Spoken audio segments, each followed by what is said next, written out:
কাঠুরিয়া, প্রথম দিন যেদিন তোমার বাড়িতে আমারে নিয়ে আসছ, ইশারের নামাজ পড়া দস্তরখানাতে যখন আমার খানাটা পৌঁছে দিছ, তোমার রাতের খাবার খায়া যখন আমি ঘুমায় গেছি,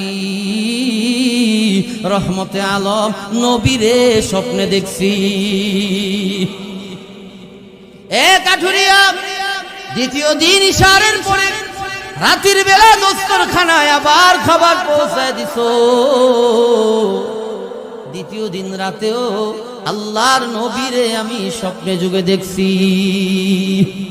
কাঠুরিয়া রে, তৃতীয় দিন ইশারের নামাজ পড়া আমল টামল কইরা দস্তরখানাতে যখন আমার খাবার আসছে, তৃতীয় দিন রাতের বেলা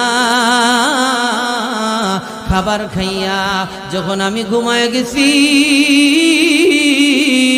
রহমতে আলম নবীরে তৃতীয় দিনও স্বপ্নে দেখছি। কাঠুরিয়া, আমারে বলস না এ খাবারের ভিতরে কি এমন বরকত আছে? কাঠুরিয়া রে, কি এমন জাদু আছে তোর খাবারে, যে খাবার খাইলে আল্লাহর পয়গম্বরের স্বপ্নে দেখা যায়?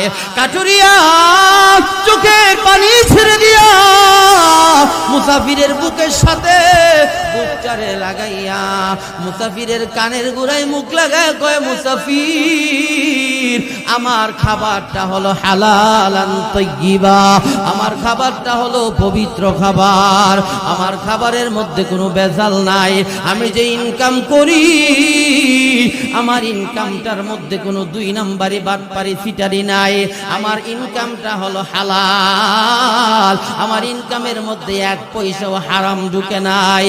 হালাল টাকা দিয়া হালাল খাবার খাইয়া হালাল পথে চললে রাতের বেলা ঘুমাইলে আল্লাহর নবীর স্বপ্নে দেখা যায়।